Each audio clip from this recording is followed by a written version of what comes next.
I'm Emmanuel and welcome to my workbench. Today I am going to be hunting a box of nickels. So I got this from the bank and there are the clear rolls and some customer wrapped and one even just a sheet of paper. What does it say? $2. Can't read that. Regular bus it looks like. Anyways, there you go. And of course, we're going to be looking for varieties and IFCs. And of course, I keep everything that is pre-1964. So let's get right into it and I'll bring you in when I'm set up.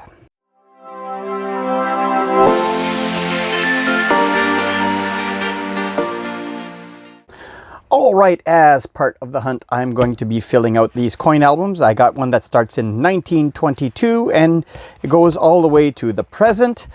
But let's go and see what we can fill in this hunt.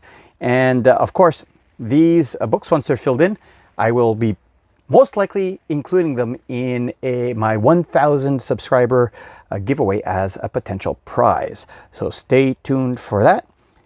Let's go right into the first roll. I have a roll here that's one of these plastic rolls that broke open. I'll start with this one and I'll bring you in if I have any finds. All right, roll one. Well, we were not shorted, but in fact we had a dime in there, so we're up 5 cents, which is kind of cool. So I'll put that over there.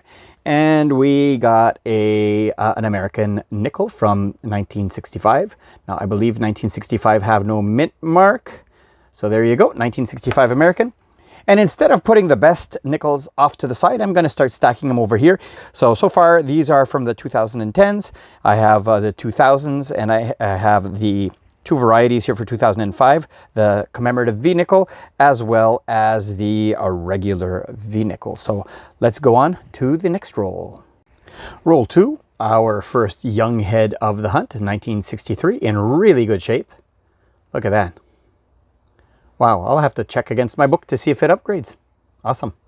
Roll six, we have our second American. This time it is a 2007 from Philadelphia. Roll seven, what you do look for is this right here. So let's see what this is. This is one from the 60s most likely, but might be one from the 50s. So let's see what we got in this roll. We have, King George VI. So this is from the 50s, 1950. That is awesome. Same roll, we had an American as well, 2002, Denver. Roll 10. Another young head, this time is a 1963. That is awesome. And we have a 1989 American with a Philadelphia mint mark. So far, after 10 rolls, we have managed to, 63 goes up there. We have managed to find still missing a 2022, but we have all of the teens. We have all of the 2000s, both of the varieties of the 2006, both of the varieties of the 2005, both of the varieties of the 2003. Working on filling out our 90s. We got a lot of 80s and we got most of the 70s in the last two rolls. The last two rolls had lots of these older ones. And we have a 65 and a 63 plus this 50 that we found. So far, looking good. Let's go to the next roll. Roll 12, two more Americans. The first one is a 1991 from, is that a Denver or a Philadelphia? Philadelphia. And our sixth American, this one is a 2000 from Philadelphia. Roll 13, another young head, this time a 1964. This one does not have the extra water line, which is a die crack that goes through that KG, which is a shame. I've never found one yet. I hope to find one someday. Roll 15, our seventh American, and this is a 1990 from Philadelphia. Roll 16, can you see it? I think I got an extra dime. The roll is full, so I might have either a whole extra dime or missing a nickel, but have an extra half a dime. Let's bring this out and see what it is.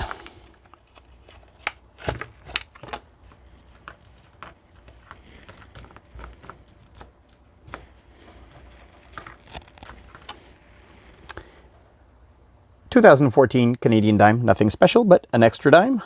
Well, not only did this roll have an extra dime, it had a whole extra nickel, so we're up 15 cents. That is awesome.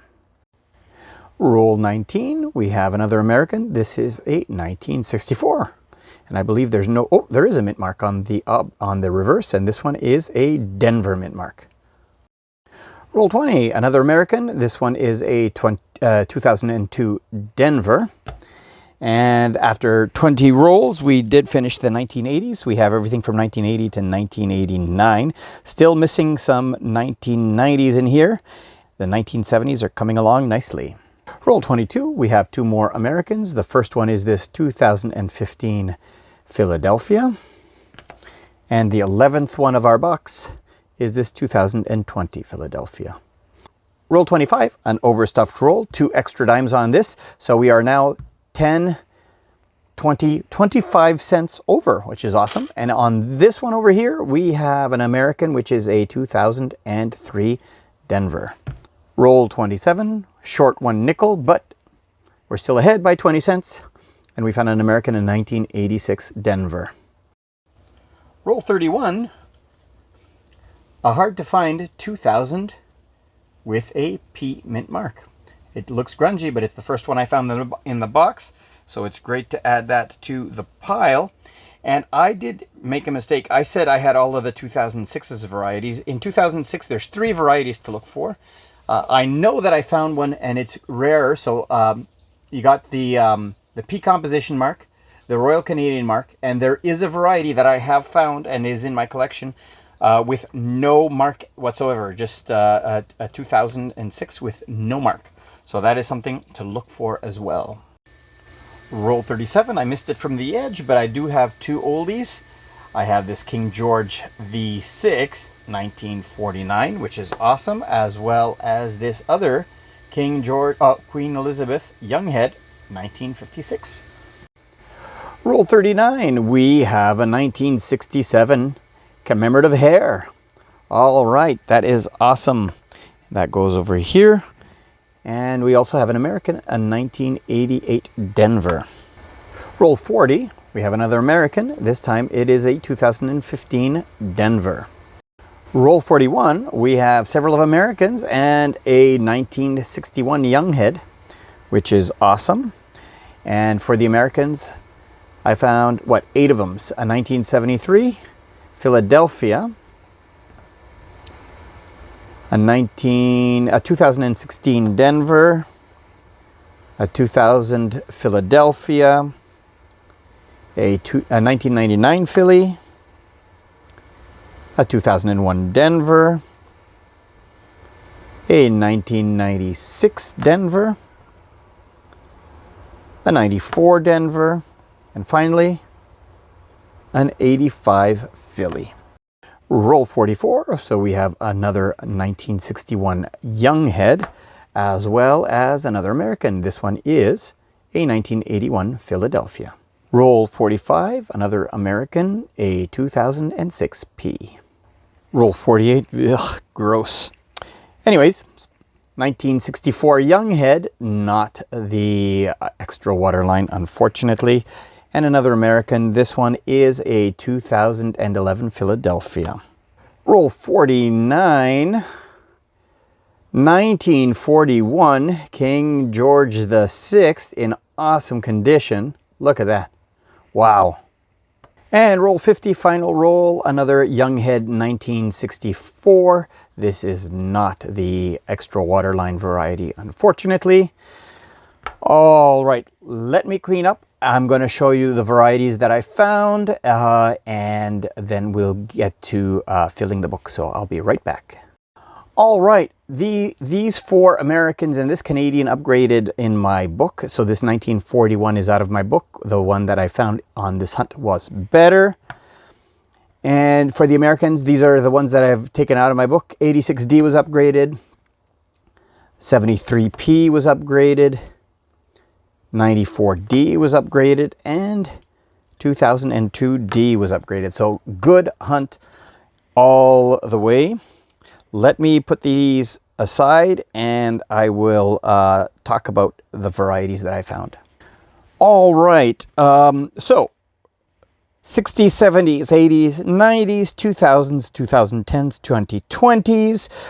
The only ones I am missing is the 1991 and the 1970. And then from the 60s, I don't have a 66, a 62, and a 60. And then I have some 50s up there. Now, for the varieties to look for, let's start with the 2006.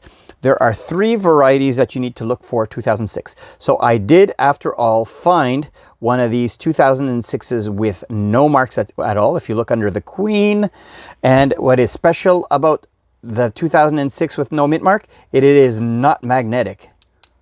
It is not magnetic. That's how you can know that you got the right one. And the other ones with the marks, so you have the steel core with the P mint mark. This one is magnetic, as you can see in my basketball magnet. So this is magnetic, and of course this was the year where they started introducing the mint logo. So here it is with the mint logo. So this is also magnetic. There you go. So all 3 varieties of the 2006 were found. Of course, 2005 has the regular design as well as the V for Victory design for 50 years after the end of the World War II. There you go. Now, 2003 is the transition year from the crowned effigy to the, so this is the 2003, to the uncrowned effigy. So that was the transition year. They both have a P composition mark. 2001. 1999, 2000, and 2001 were the years where they were transitioning to the P composition mark. For 2001, that is the year where the common one is the 2001 with a P mint mark, such as this one. This is the composition mark saying that this is a nickel-plated steel core. And then we have the nickel coin, the 2001 with no mint mark. This is the nickel core. In the year 2000, you have the 2000 with a P mint mark and the 2000 without a P mint mark. So the 2000 without the P mint mark is the most common, and this one with the P mint mark is less common. Finally, 1999, the normal one you'll find is the one without the mint mark. I have never found a 1999P, so those are very rare. I hope to find one day, but 1999 is no mint mark, no composition mark on 1999s there. Now, for the next one, I am going to go to the my microscope. So 1996, 2 varieties to look for. There's also some errors. So there is the near 6 and the far 6 variety. So I found one of each. There's also the touching 6. So this over here is that you see is the near 6 variety, and I'm going to lay on top the far 6 variety. So you can see that the top 6 is farther away from that D than the one on the bottom. So that's the bottom one is the near 6, and the top one is the far 6. There is also a touching 6, where the 6 on the bottom actually touches the D. I have never found one of those. Those are the ones to look for. Awesome. Finally, the other one that I'm going to show you on the microscope is the high 7 and the low 7 for 1977. And I'll lay these one on top of each other. And what you need to look at is the last 7. So if you look at the bottom one, that is the low 7. And if you look at the top one, that is the high 7. You can see that the 7 is above the level of the middle 7. And this one, the 7s at the bottom are even. So the bottom one is the low 7 and the top one is the high 7. For whatever reason, I seem to find the low 7s more often than the high 7s, even though it says that in the book that the low 7s are the rarer variety. Finally, other things to look for. The 1990, I'll show you on this one. This is not the bare belly beaver. And the bare belly beaver, if you look at this patch here on his belly, through dye polishing, these little lines got worn away. So this is the regular beaver. I did not find a bare belly. I went through at least 3 1990s in this box. Another thing to look for is the 1967 with the hair. There is a version that has a dye rotation. So this one is not it. This one has no die rotation. 1964, of course, we're looking for the extra watermark, which is that die break across the KG, which you can see if I bring it over here. There would be a die break that cuts right through that KG on the left side, which is the initials of the designer. And I have yet to find one. I've never found one. 1965. 1965, their varieties are on the obverse. What you need to look at is this last gem there on the crown, on the bottom. And there are two varieties for that one, and that is the attached and the lightly attached. So this is the attached version. The lightly attached, the line is very, very thin, and the gem looks like it's almost floating in the air. And the second one is the large beads and small beads variety. The more common one is the large beads. So this is the attached gem large beads, which is the most common variety. And the way to tell if it's the large beads is you look at the beads. If you draw a line between the two eyes straight up and it touches a bead, so now it touches that bead over there, that bead is slightly to the left of the line, that's the large bead variety. But if the vertical line between the two eyes is in between two beads, that would be the small bead variety. And so the rarest version, I believe, is the small bead lightly attached gem. So that's something to look for. I did not find a 1962. There are varieties for double date for 1962. If you look at my last hunt, I believe I did find one. So let's get right to filling the book. So starting with the this one over here. Now this one is 1922 all the way to 1964. So let me go ahead and grab the coins that I found and fill this book. And here you are with the coins that I found in this hunt. The earliest one being this 1941. We have a 49, a 50. I put one of the laureate portraits here as the obverse. And then we have a 55, a 61, a 63, and a 64. Let's move on to the next book. So this is the before. And here is the after. I put a tiara obverse coin over here. I put the diadem over there and the uncrowned. So all that we're missing is the 1966, the 1970, and the 1991. Let's go on to book number 3. And here is book number 3. I forgot to shoot the before to show you the empty and then transition to the full one. Oh well. 2013 to the present, 2022. Of course, 2023 will most likely have a King Charles III obverse. So we're going to be putting 2 of those coins in here, one to show the obverse and one for the 2023. So hopefully those empty spots get filled up, and especially the old ones. And that might be one of the prizes for my 1,000 subscriber giveaway. Speaking of which, the giveaway for this week is going to be an unclaimed September prize. So in September, I gave away one of each of these quarters, the colorized and non-colorized puppy, and it went unclaimed. And so I'm giving them away again this month. All you have to do is leave a comment down below. And at the end of the month of October or sometime in early November, I will do the draw. And you might be the lucky winner of these coins. Now, for my major giveaways, you will have to be subscribed to my channel, publicly subscribed, that is, where I can go over to your profile and see that you're subscribed to my channel. That'll be for the 500, the 750, and the 1,000 subscriber giveaway. So make sure you are subscribed to me if you want to be eligible for those big giveaways. Well, how do you subscribe? Well, click on my logo over here and you can subscribe to my channel. And I have a link over here to my last nickel hunt, as well as a playlist if you want to see more of these nickel hunts back to back. I really appreciate your comments and your views and your likes. And I hope to see you soon. See you next time.